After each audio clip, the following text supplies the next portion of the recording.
Good morning students. तो हमारा chapter चल रहा था यूनिट्स एंड मेजरमेंट, और इसमें हमें पढ़ना है मेजरमेंट ऑफ लेंथ, कि हम लेंथ का मेजरमेंट कैसे करेंगे, क्या क्राइटेरिया होगा हमारा लेंथ के मेजरमेंट के लिए। तो लेंथ के मेजरमेंट के लिए कुछ ऐसे लेंथ होते हैं जिसको हम किसी इंस्ट्रूमेंट से मेजर कर लेते हैं। जैसे फॉर एग्जांपल कोई लेंथ गिवन है, हम उसको मीटर स्केल से मेजर कर लेते हैं कि इसका लेंथ कितना है। या इसी तरह और इंस्ट्रूमेंट होते हैं, उससे हम लेंथ मेजर कर लेते हैं। तो इसमें हम लोग मेजरमेंट ऑफ लेंथ में दो मेथड देखेंगे। एक होता है डायरेक्ट मेथड, जिससे कि हम कोई पर्टिकुलर इंस्ट्रूमेंट का यूज करके लेंथ को मेजर करेंगे। एक होता है इनडायरेक्ट मेथड, जिसमें हमें पर्टिकुलर इंस्ट्रूमेंट का यूज नहीं कर पाते, हम उसके लिए कोई अदर कंडीशन यूज करना पड़ता है। तो पहले हम देखेंगे डायरेक्ट मेथड में कौन कौन से ऑपरेटर्स हमारे पास इंस्ट्रूमेंट हैं जिससे कि हम कोई पर्टिकुलर लेंथ मेजर करते हैं। तो मेजरमेंट ऑफ लेंथ के लिए हमारे पास एक सबसे सिंपल हमें पता है मीटर स्केल। तो मीटर स्केल क्या है, लेंथ के मेजरमेंट के लिए यूज किया जाता है। तो हमें यहाँ थोड़ा सा लिखना क्या है, डिफरेंट इंस्ट्रूमेंट का ये भी लिखते जाएंगे कौन कौन इंस्ट्रूमेंट हैं और कम से कम वो कितना नाप सकते हैं, ये दोनों चीज़ हम लिखेंगे। जैसे इसमें नोट करते जाएंगे। सबसे पहले लिख रहे हैं मीटर स्केल। मीटर स्केल ये इंस्ट्रूमेंट है किसके मेजरमेंट के लिए, लेंथ के मेजरमेंट के लिए। अब ये कम से कम कितना मेजरमेंट कर सकता है, तो इसको हम लोग लिखेंगे। तो ये कम से कम जो मेजरमेंट कर सकता है वो 1 मिलीमीटर, इससे कम नहीं नाप सकता है। इसको आप लोग देख भी सकते हैं मीटर स्केल पे कि कम से कम 1 मिलीमीटर की लेंथ को मेजर कर सकता है, उससे छोटी लेंथ को ये मेजर नहीं कर पाएगा। तो और छोटी लेंथ मेजर करने के लिए हम दूसरा इंस्ट्रूमेंट भी लिखेंगे जो यहाँ पढ़ना रहेगा, पहले अभी हम नहीं पढ़े थे। अब अगर हम ये देखेंगे 1 मिलीमीटर मीटर से कैसे रिलेटेड होगा, तो 10⁻³ मीटर होता है। इसी तरह हमारा जो दूसरा इंस्ट्रूमेंट लेंगे जो 1 मिलीमीटर से कम लेंथ मेजर करेगा, अब इसको देखेंगे। ये सब डायरेक्ट मेथड में आएंगे।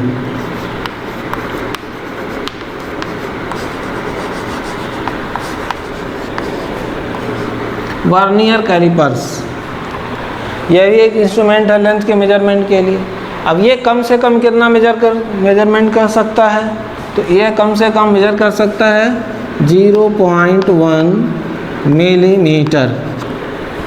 ये इससे भी कम लेंथ को मेजर कर देगा ये इंस्ट्रूमेंट। अब ये कैसे रिलेटेड है मीटर से, तो 10⁻⁴ मीटर। इसी तरह एक इंस्ट्रूमेंट है जो इससे भी कम लेंथ को मेजर कर सकता है, तो उसको भी लिख लेंगे, क्योंकि ये सब डायरेक्ट मेथड में आएंगे हमारे। अगला है स्क्रू गेज। ये इंस्ट्रूमेंट है, इसको हम लोग प्रैक्टिकली देखेंगे, करेंगे भी इसका। तो इसका जो कम से कम मेजरमेंट का है 0.01 मिलीमीटर, कम से कम ये इतना नाप सकता है, इससे छोटी लेंथ को नहीं नाप सकता है। जनरली इसका यूज हम वायर के डायमीटर निकालने में करते हैं, क्योंकि काफ़ी कम लेंथ मेजर कर रहा है। और ये मीटर से कैसे रिलेटेड होता है, तो 10⁻⁵ मीटर। तो ये हमने यहाँ पे लिखा हुआ कम से कम कितना मेजरमेंट कर सकता है कौन सा इंस्ट्रूमेंट, और इसी को कहा जाता है least count of the instrument, कि उस इंस्ट्रूमेंट का ये क्या कहा जाएगा, लीस्ट काउंट। दैट इज़ कितना कम से कम मेजर कर रहा है, वही उसका लीस्ट काउंट होता है। तो इस तरह ये 3 इंस्ट्रूमेंट हमारे पास हैं जो किसी पर्टिकुलर गिवन लेंथ को मेजरमेंट करने के लिए यूज किए जाते हैं। अब हम कुछ ऐसे लेंथ का मेजरमेंट करेंगे जो इंस्ट्रूमेंट का हम यूज ना कर पाएँ, जिसमें कुछ इनडायरेक्ट मेथड हमें यूज करना पड़े। तो इसके लिए हम सबसे पहले देखेंगे मेजरमेंट ऑफ लेंथ में 2 तरह केस होगा, एक लार्ज डिस्टेंस और एक स्मॉल डिस्टेंस, 2 केस आता है। तो दोनों को एक एक करके हमें देखना रहेगा। तो ये इंस्ट्रूमेंट उसका लीस्ट काउंट लिखा गया था, जो डायरेक्ट मेथड में आएंगे किसी पर्टिकुलर लेंथ को मेजर करने के लिए। अब हमें नेक्स्ट हेडिंग इसमें जो पढ़ना है, मेजरमेंट ऑफ लार्ज डिस्टेंस, क्योंकि दो तरह का केस होगा इसमें। मेजरमेंट ऑफ लार्ज डिस्टेंस, तो लेंथ क्या है, बहुत लार्ज डिस्टेंस का है, वो पर्टिकुलर जो लेंथ मेजर करना है बहुत लार्ज डिस्टेंस है। फॉर एग्जांपल लार्ज डिस्टेंस में जैसे कि हमें प्लेनेट का डिस्टेंस फाइंड करना है, कितना लेंथ है यहाँ से प्लेनेट का, अर्थ से प्लेनेट का या अर्थ से सन का, तो वो इसमें आएगा मेजरमेंट ऑफ लार्ज डिस्टेंस में। तो मेजरमेंट ऑफ लेंथ में दो तरह केस होगा, एक लार्ज डिस्टेंस, एक स्मॉल डिस्टेंस। तो पहले हमें लार्ज डिस्टेंस पढ़ना होगा। तो इस लार्ज डिस्टेंस को मेजरमेंट के लिए हम कोई इनडायरेक्ट मेथड यूज करना पड़ेगा, जिससे कि हम स्केल यूज नहीं कर पाएंगे यहाँ पे। तो इनडायरेक्ट मेथड में जैसे लार्ज डिस्टेंस में कुछ ऐसे भी डिस्टेंस होते हैं जो हम डायरेक्टली मेजर नहीं कर पाते हैं, जैसे किसी रिवर का थिकनेस विड्थ मेजर करना है तो हमें कोई इनडायरेक्ट मेथड यूज करना पड़ेगा। लेकिन हमें यहाँ पे जनरली प्लेनेट या स्टार्स के केस में ही पढ़ना रहेगा, मेजरमेंट ऑफ लार्ज डिस्टेंस में। तो हमें क्या करना पड़ेगा, एक इनडायरेक्ट मेथड यूज करना पड़ेगा, indirect method for the measurement of large distance. तो कौन सा इनडायरेक्ट मेथड यहाँ पर हम यूज करेंगे उसको हम सबसे पहले पढ़ेंगे कि वो मेथड क्या होगा। तो वो मेथड हमारा होगा यहाँ पे पैरेलैक्स मेथड। क्या उसका नाम है, पैरेलैक्स मेथड। इस मेथड का हम यूज करते हैं for the measurement of large distance. तो अब इस मेथड का क्या है, ये मेथड इसको समझेंगे। इनडायरेक्ट मेथड में पैरेलैक्स मेथड क्या होता है इसको हमें समझना है सबसे पहले कि what is parallax method, parallax होता क्या है। तो इसको समझने के लिए हम देखेंगे कि पैरेलैक्स क्या होता है। तो इसको हम समझने के लिए देखते हैं थोड़ा सा कि पैरेलैक्स क्या होता है। जैसे ये ब्लैक बोर्ड पर एक पॉइंट हमने बना दिया, ये एक लाइन बना दिया इसे। अब हम क्या करेंगे, इसको सामने एक पेंसिल रख दिए, इसे पेंसिल या पेन। अब करना क्या है, एक बार अपने लेफ़्ट आई से इस फिंगर को ऑब्जर्व करना है और राइट आई को क्लोज कर लेना है।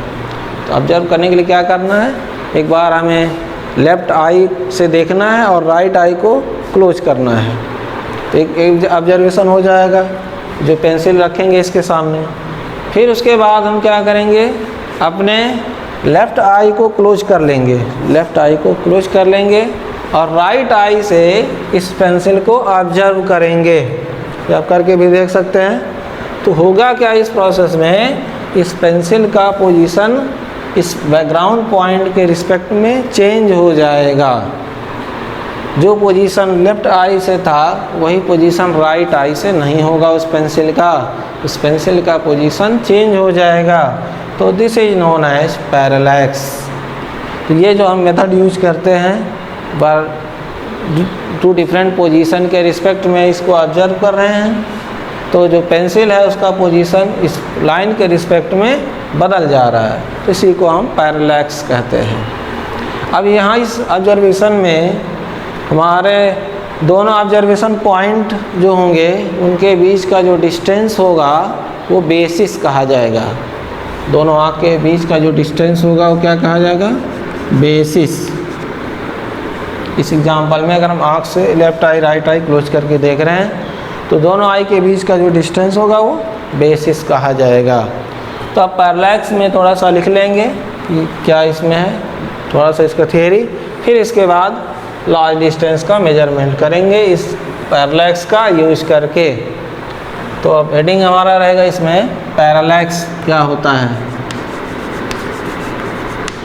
What is parallax.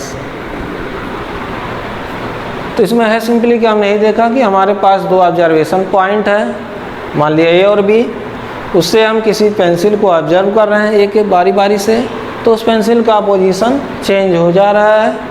यही जो चेंज हो गया पेंसिल का position with respect to background point, उसे this is known as parallax. तो अब हमें इसमें थोड़ा सा लिखना रहेगा पैरेलैक्स क्या है। The change in position of an object, position of an object with respect to point on the background,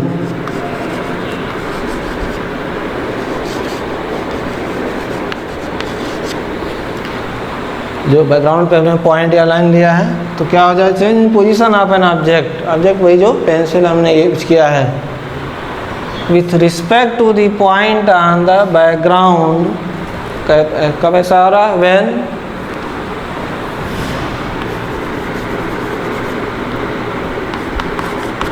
it is observe from two different position. क्या किया जाए, जब इट इज ऑब्जर्व किया जाए from two different position is called parallax. इसी को क्या कहा जाता है, पैरेलैक्स कहा जाता है।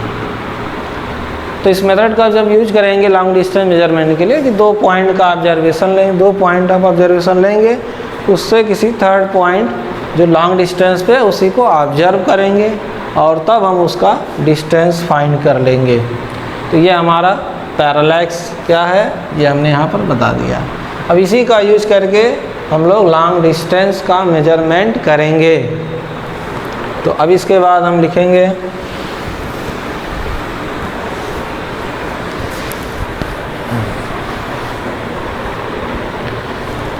तो इसी मेथड का यूज करना है। तो करना क्या रहेगा, for the measurement of long distance, मान लिया कोई प्लेनेट है, लॉन्ग डिस्टेंस कितने कैपिटल डी डिस्टेंस पे है, और हम इसको क्या करेंगे, अर्थ के किसी दो पॉइंट से उसको ऑब्जर्व करेंगे।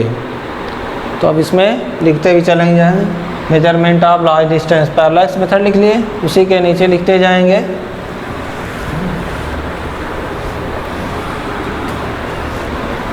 for the measurement of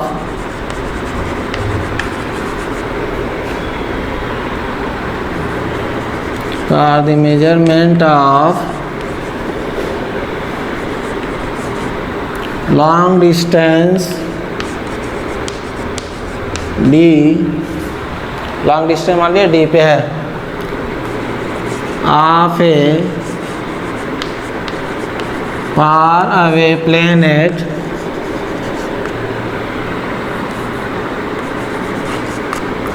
we observe it from two different position। Observe it क्या करेंगे, इसको पैरेलैक्स मेथड के अकॉर्डिंग करना है। इट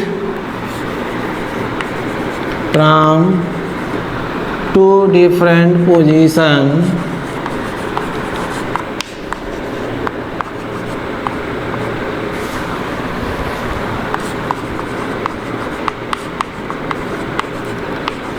A and B, वो A and B कहाँ होंगे, on the earth, on the earth at same time. एक ही साथ क्या करेंगे, उस प्लेनेट को ऑब्जर्व करेंगे, कहाँ से, अर्थ पे दो पॉइंट लेकर के, पॉइंट हमने मान लिया A है, दूसरा पॉइंट B है, तो उन दोनों पॉइंट से हम क्या करेंगे, उस प्लेनेट को ऑब्जर्व करेंगे। एक बार पॉइंट ए से जिसे हमने किया उसको, और एक बार हमने पॉइंट बी से उसको ऑब्जर्व किया। ऐसा करेंगे क्यों, क्योंकि इसे हमें एंगल पता करना रहेगा, इसलिए दोनों पॉइंट ऑफ ऑब्जर्वेशन से हम उसको बारी बारी से ऑब्जर्व करेंगे पैरेलैक्स मेथड के अकॉर्डिंग। सेम टाइम में दोनों को ऑब्जर्व करेंगे।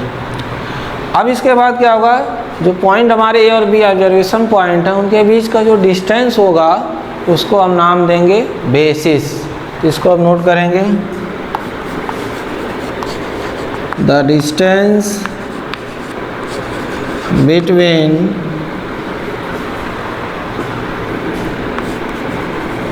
टू पॉइंट ऑफ ऑब्जर्वेशन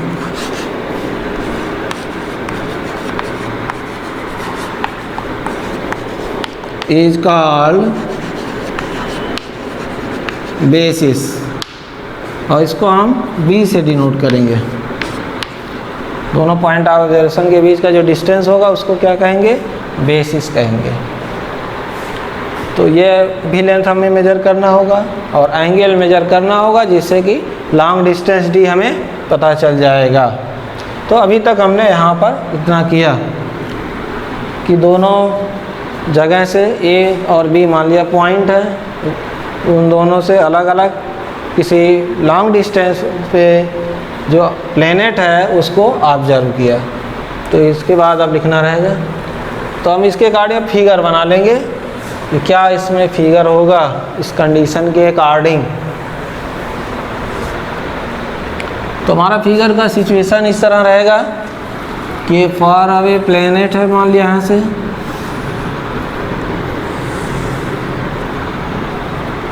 ये हमारे दो पॉइंट ए हो गए और एक दूसरा बी, और ये हमारा कोई स्टार है या प्लेनेट है यस, पॉइंट एस पे।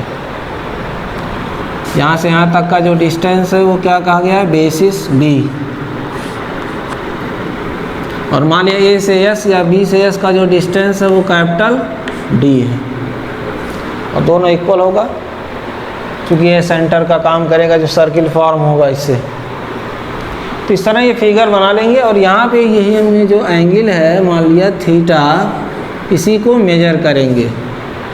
अब लॉन्ग डिस्टेंस होने के नाते वो एंगल क्या होगा, बहुत ही छोटा होगा, स्मॉल एंगल फॉर्म होगा, और उसका हम तो रिजल्ट यूज कर पाएंगे। तो ये हमने एक प्लेनेट मान लिया जो लॉन्ग डिस्टेंस डी पे है from point A and B, और इसी डिस्टेंस डी की वैल्यू फाइंड करना है।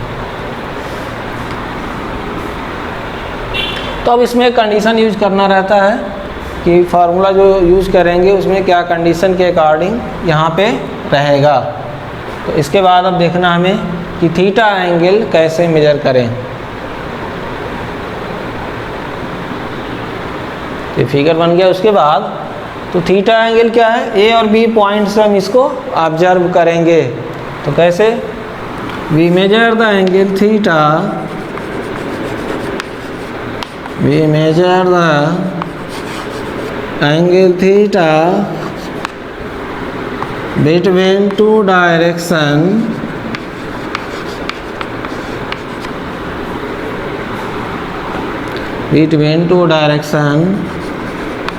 along which the planet is weaved। We measure the angle theta between two direction, ये दोनों डायरेक्शन जो यहाँ से between two direction along which the planet is viewed. तो हम यहाँ से क्या मेन काम होगा, ये एंगल थीटा मेजर कर लेंगे, जो स्मॉल एंगल आता है जनरली मिनट या डिग्री में भी हो सकता है, सेकंड में भी हो सकता है वो एंगल, या मिनट में हो सकता है या डिग्री में हो सकता है। तो इस तरह से हम थीटा एंगल मेजर कर लेंगे पॉइंट ए और बी से। अब हम कंडीशन यूज करेंगे कि सिंस जो प्लेनेट है वो बहुत ही दूर है, तो हमारा जो सेपरेशन डिस्टेंस भी है अगर डी से बहुत ही छोटा है तो हम एक कंडीशन पता हमें उसका यूज करेंगे। इसके बाद आगे देखना हमें।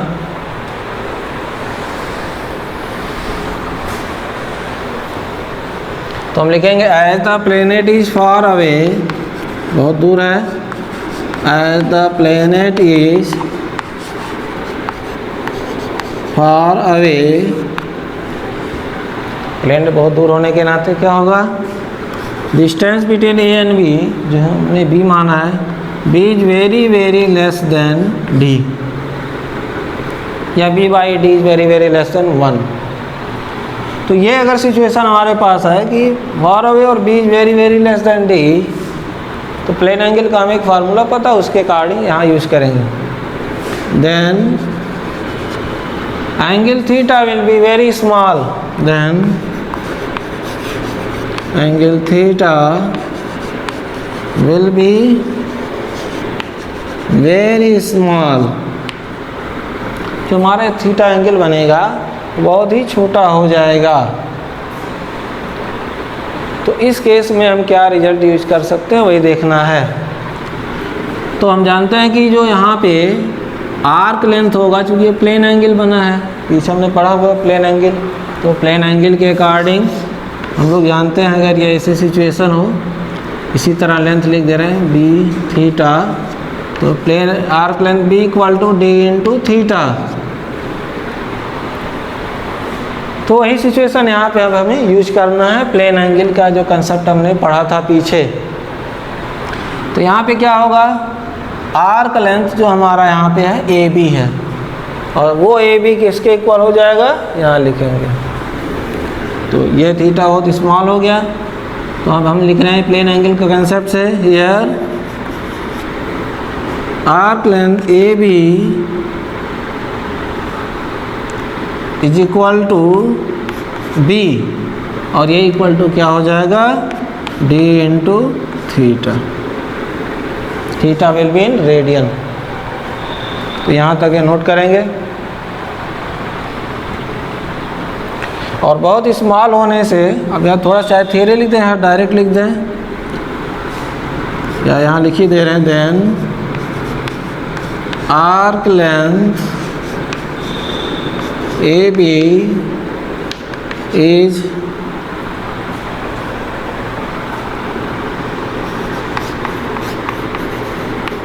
approximately equal to B। Arc length हमारा क्या होगा, अप्रॉक्सीमेटली B के इक्वल हो जाएगा। अब यार A B equal to B equal to D theta. तो हमारा ए बी जब बी के इक्वल हो गया है, क्योंकि ए बी एक्चुअल में जो होगा ये इस तरह से कर्व जाएगा इसे, क्योंकि आर्क लेंथ का ये सेंटर होगा और ये रेडियस होगा, तो ए एस और बी एस दोनों इक्वल होंगे। लेकिन इस सिचुएशन के अकॉर्डिंग चूँकि थीटा वेरी स्मॉल है, तो जो ए आर्क लेंथ इस तरह से बनेगा यहाँ पे, वो हम सीधे सीधे बी ले लेंगे, क्योंकि हमारा ये कंडीशन है, क्योंकि थीटा वेरी स्मॉल है, तो आर्क लेंथ जो हमारा बी के इक्वल हो जाएगा। अब अगर हमें निकालना क्या यहाँ से डी, तो डी निकालने के लिए क्या करेंगे यहाँ से, तो डी इक्वल टू हो जाएगा इन तीनों में बी बाई थीटा। डी हमारा बी बाई थीटा हो जाएगा, और ये डी हमें निकालना था। Where theta is in radian, theta हमारा रेडियन यूनिट में होना चाहिए। तो इस तरह से हम ये कैलकुलेट कर लेंगे long distance D of the given planet from the earth. The theta angle must be in radian, B must be in SI unit, theta is the SI unit of angle. तो इस तरह से long distance का measurement किया जा सकता है, which is the indirect method, और इसके लिए पैरेलैक्स मेथड का यूज़ किया गया है। तो यह यहाँ तक पूरा हो गया। नेक्स्ट लेक्चर में उसके बाद पढ़ेंगे। Okay, thank you.